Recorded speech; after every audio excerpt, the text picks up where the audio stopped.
Okay, we're now live.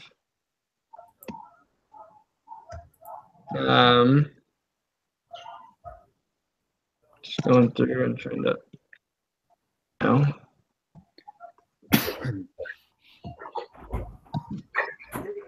All right, so we only have questions to go over today, right? Yes. There's 4 questions. Oh, that's quick and easy then. Cool beans. So you just want to jump right into question number 1? Sounds good. Yeah. So what made Noodles and Company an attractive opportunity for Kennedy in 1995?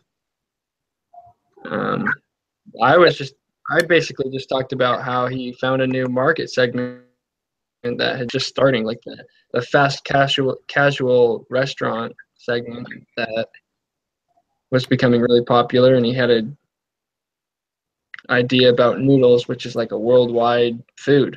Everyone likes noodles. Yeah, that's kind of what I said. He was just very observant. Mentioned he was at some restaurant, I think in New York, and it's like how fast it was, and he just thought like, well, everybody loves noodles. Why don't we just make a quick, fast food, but the fast casual, but with everything based on noodles. Yeah. On the case mentioned that he was looking, and actually consumers were looking for still high quality food to be served quickly and also for a good price in a casual environment. So that was what he was looking for. Mm-hmm. Yeah. It said like one thing that stood out was it said like it was the first new restaurant category in more than a decade, and this was in like when he first started opening up in like 1990 or whatever. And I just thought like, dang, like what an opportunity to just capitalize on that new segment. Seriously. Mm-hmm.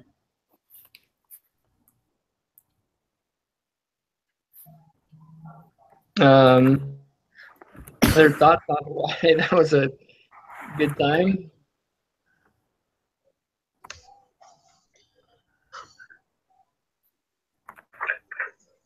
All right. Okay. I guess we can just jump to the next question then, because I mean that pretty much covers it. Mm-hmm. Pretty basic on that one. Question number 2 was, what caused the company's early struggles? Why do you think so? They mentioned kind of a bad menu. So they had a lot of people who weren't satisfied with the food.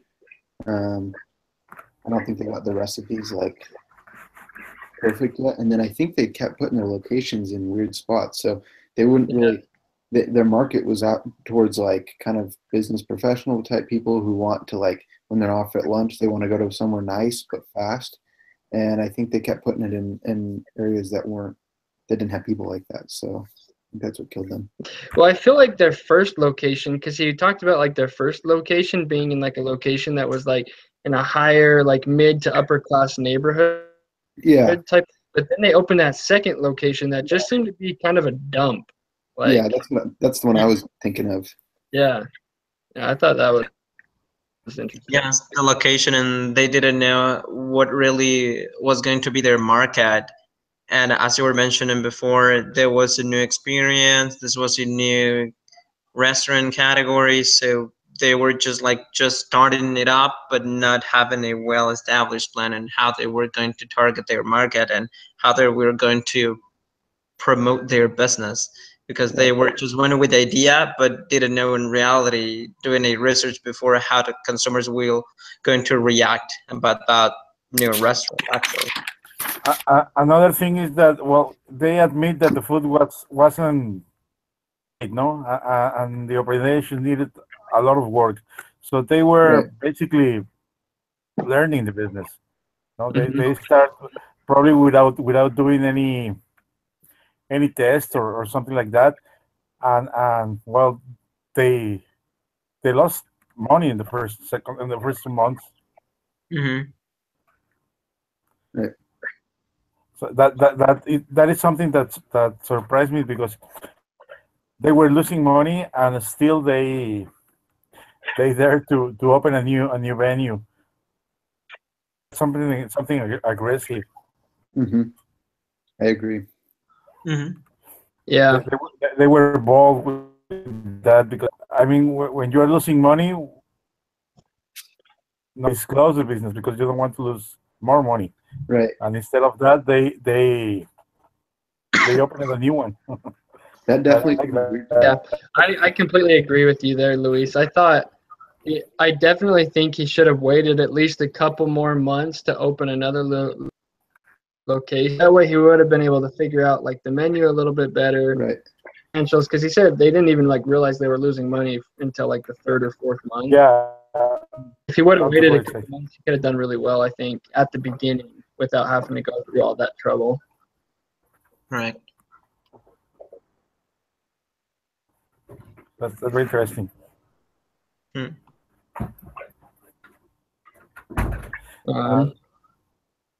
And they that I like that they did is that they were focusing on the consumer's experience, focusing in well in realize a good experience for the customer. I know that that's something good because you go to a restaurant for two things and good service.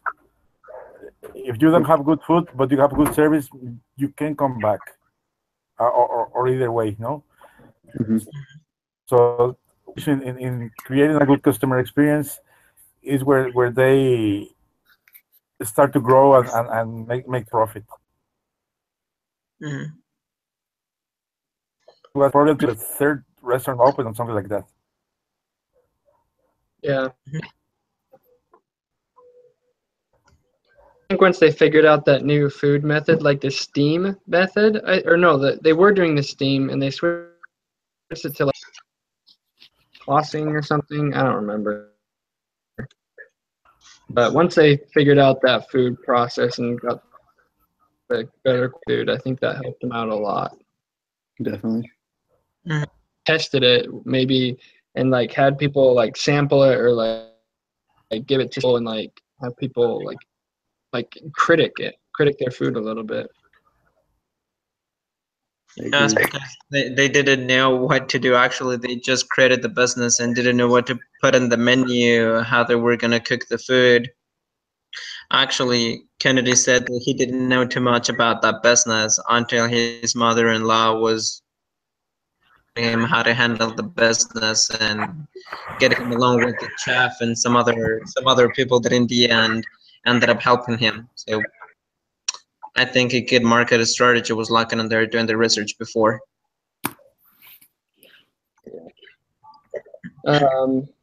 So question 3, move on to that one now. Mm-hmm. Good. What role should advertising play in the company's growth? Well, I actually mentioned that that's something they should do for several reasons. I said that they want to grow quickly, but they also want to save money, and franchising it would save them a lot of money, and it would allow them to grow quickly. And then he also mentioned some copycat restaurants that were opening. And so in order to kind of stop that, if they had a franchisable business, then somebody who wants to start their own business that's similar to Noodles, they would just go and open up their own franchise through Noodles. Mm-hmm. As a coincidence, I'm in my other class that it is B283. I'm reading a book that is called the E-Myth from Michael Gerber.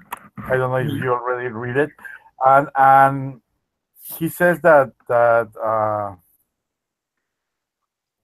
every time that we try to open a business, what we must be focusing is that business may be replicated. So think about the franchise to create a franchise.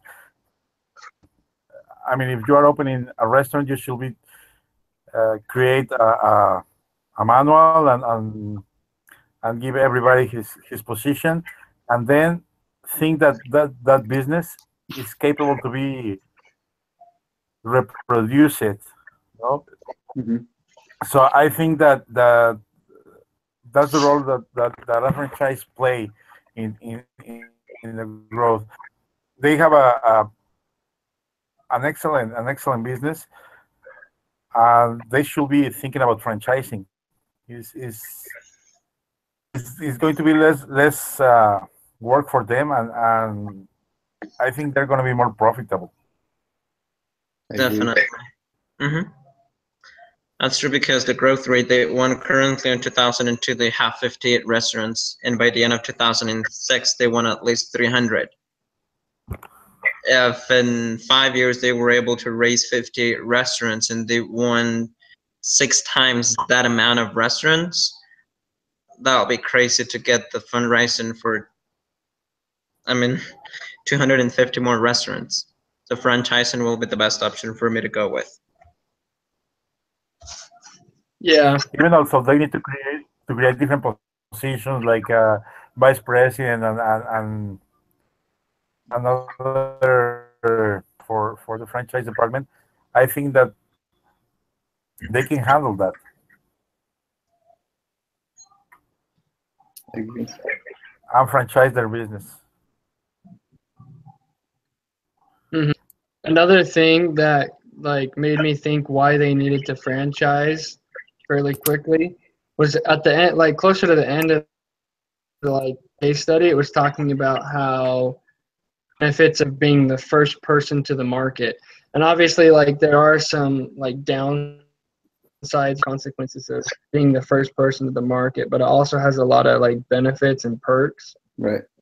Franchising allows them to be that first person to that market to really get a lot of those people, a lot of those consumers. That was one of my reasons too.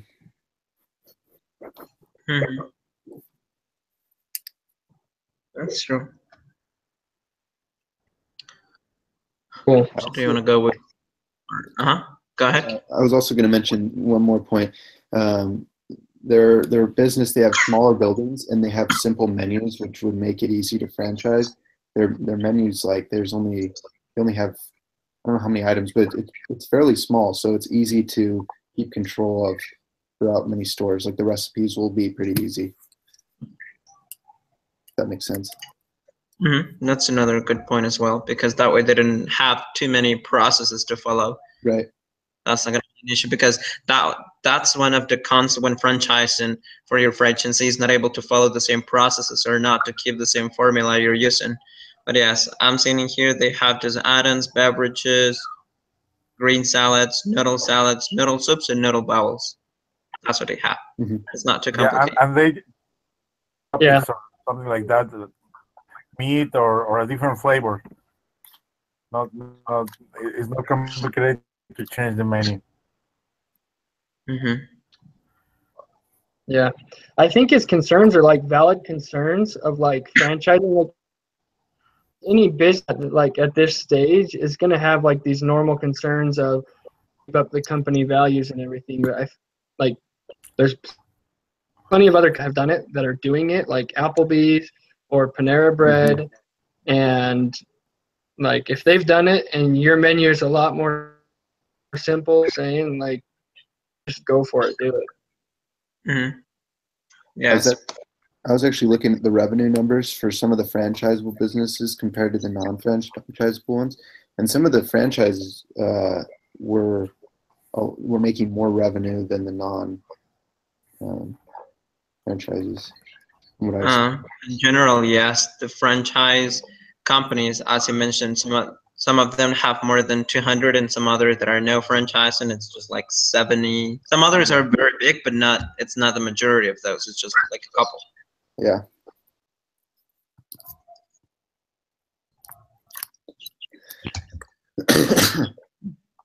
So now we'd like to jump into question 4, so we can discuss about the financial matters.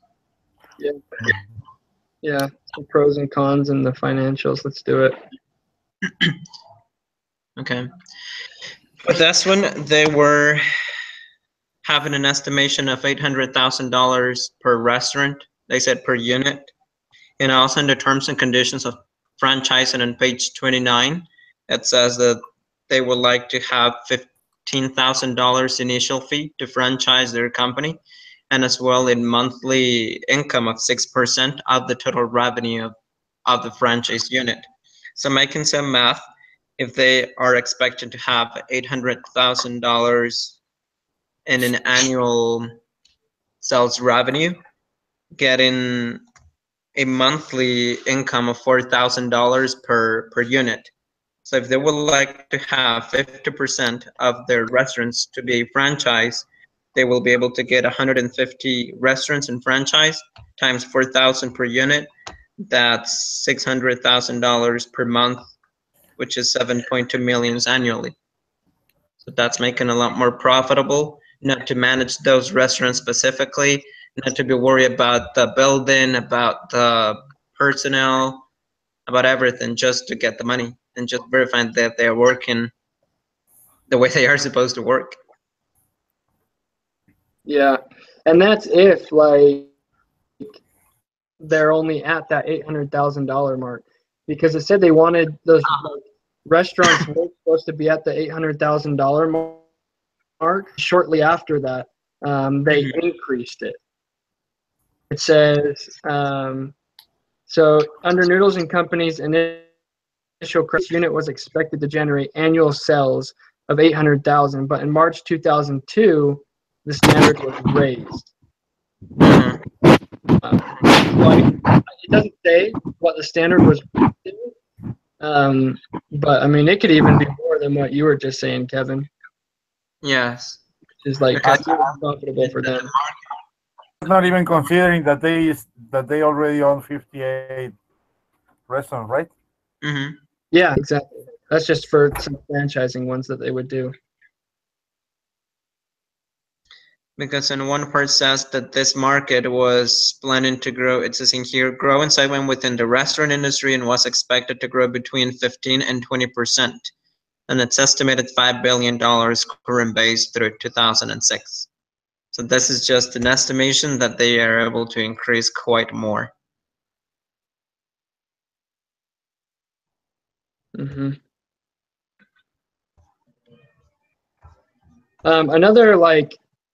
Another perk or another advantage of franchising.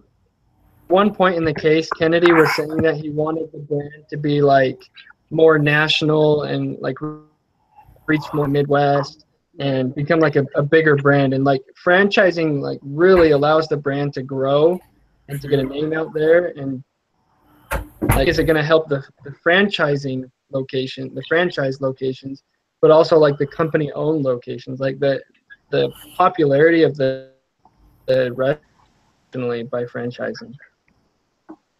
Have you ever been in Noodles and Company, guys? No, I haven't.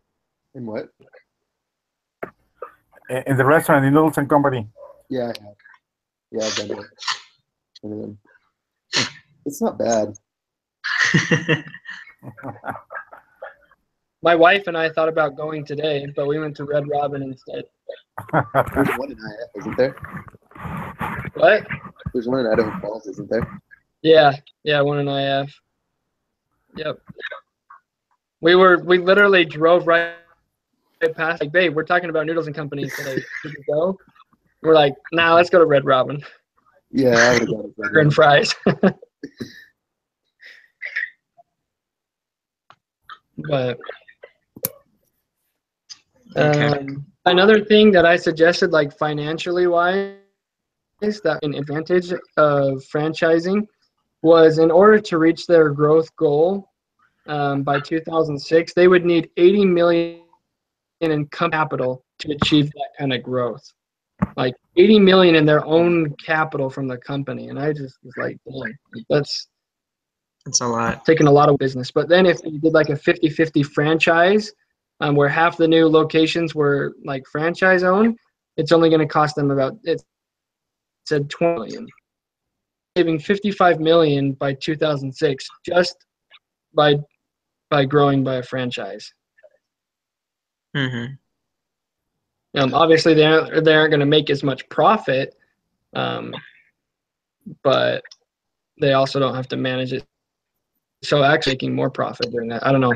I didn't run all the scenarios, but Well, they lower the risk of going out of business too, because if they grow too fast on their own and they run out of money quickly, I mean, so I think franchising is safer and can result in more money in the future. That's true. And then they mentioned one disadvantage would be they had to bring somebody on to like basically create documentation for all of these, for all of the people who want to open a franchise through them. But I think the positives outweigh that. I mean, I don't think it's going to take that long to come up with documentation, just because they already know exactly what they want from every location. So, you know, I think that one disadvantage isn't that big. Mm-hmm. And they're going to keep the control, no? That they are. I mean, they want to keep the culture of the culture they have created, and with a franchise model, they will keep having the control of the culture. No, it's something. Mm-hmm. Mm-hmm. Yes, that's in the terms it's important for them. If they go public, for sure, in some moment they're going to lose the culture of the business. That's true. Okay. Another positive thing was that Kennedy, Aaron Kennedy, like the founder and co-owner currently, at this point in this at least, he still owned 22% of the company, which for a company that had grown to this scale at this point, owning 22% of the company is pretty impressive. Because it was saying how almost like all their investors, all the capital that they had gained, wealthy investors, like they hadn't gone to a VC firm or anything and had to give away equity and all this stuff. They just found investors that were interested in their product. That's true. Mm-hmm. So by doing a franchise, they don't have to worry about for those other capital needs and possibly going to a venture capitalist or a partner or one of those other different ways to raise capital and losing, but they maintain their equity and they just, as locations open up. Okay, that's a good point. Okay, so any other extra comment? No. I think we're all set. Do we want to talk? I mean, we kind of mentioned negatives, but I mean, what are the disadvantages of franchising? They might control. I mean, or if they franchise, it becomes more difficult to maintain control of all those locations, especially opening locations at such a rapid pace. Mm-hmm. I mean, that's one disadvantage I can think of. Yes.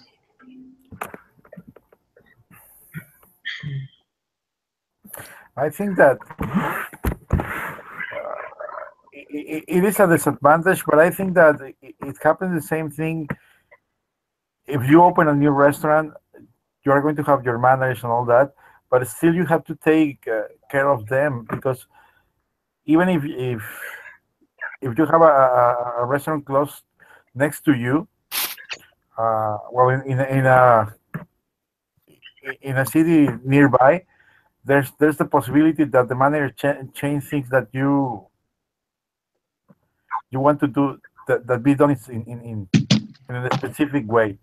So the risk is that kind of risk is either way, with a franchise or without a franchise, because that depends on the training and how well established your system is how it's going to be replicated. No,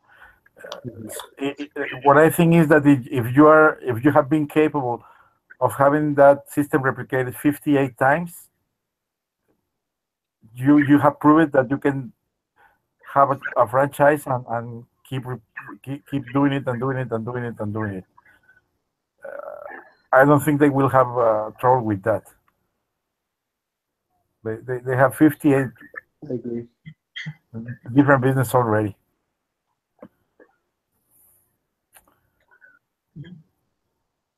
There's a movie about Yeah. Ray Kroc, played by this guy that made Batman. I forgot the name.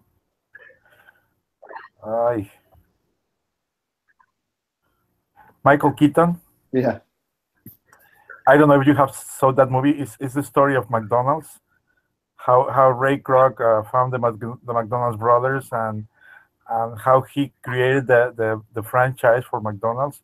It's very interesting, the movie. If you have the chance to see it, do it. I don't remember the name right now, but I saw it in Netflix. It gives you the right idea of how to franchise, how you do That's that. interesting. I've never watched it, but I've seen it on Netflix, but I've never actually watched it. So I'll actually check. I just saw the movie by a casualty, and because it's called The Founder. The Founder, something like that. I don't remember the name. I saw it a couple of months ago, but it's very Netflix right now. Do you have the chance of looking at? It's very interesting how he took away the business from the McDonald brothers. Because he practically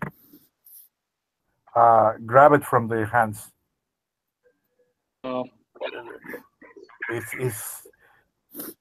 It's interesting to see how you create a business and how someone can take your idea and make it grow if you don't do it. Well, and then there's the opposite with Steve Jobs back in like the 80s, I think, when they kicked him out and then downhill, and so they brought him back.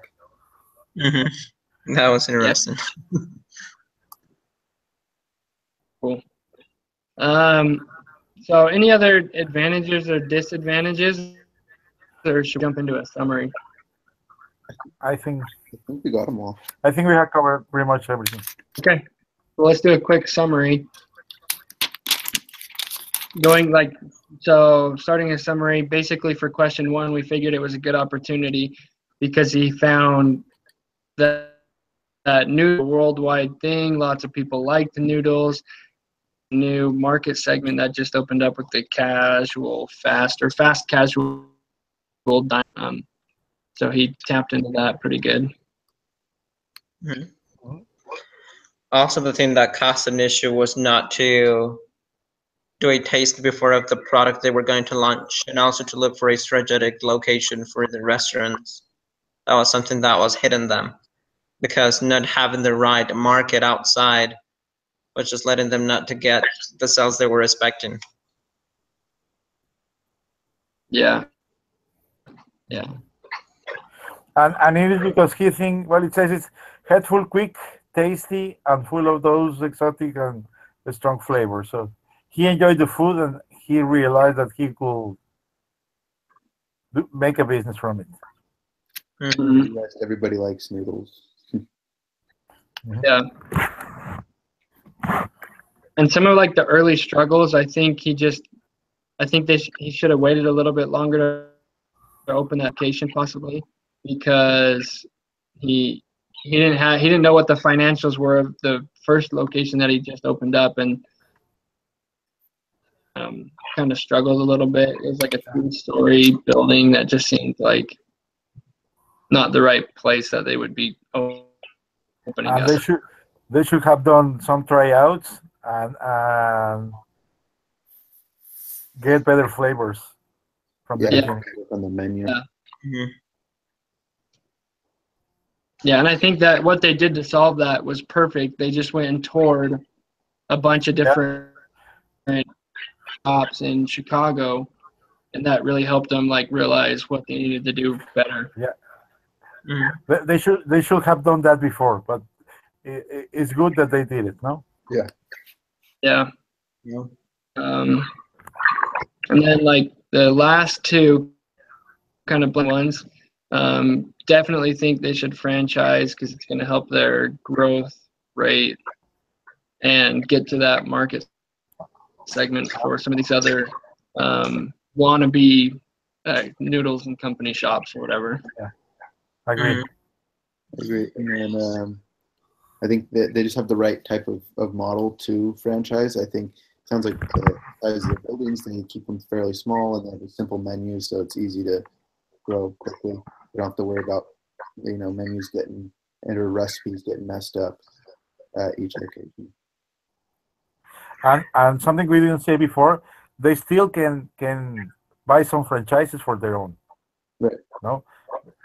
Mm-hmm. They can also some franchise restaurant too. So they still can have a lot of control of the company. Yep. Totally.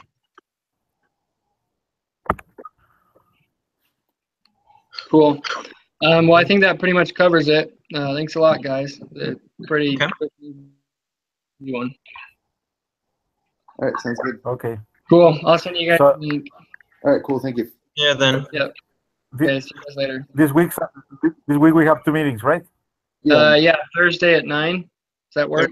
Mm-hmm. Yes. Okay. Yeah. Okay. Okay, I'll see you link later. You will send the link later, right? What? This link, the recording. Mm-hmm. The link yes, recording. I'll send it to you. Okay. Thank you, guys. Thank you. All right, see you guys later. Yeah. Have fun.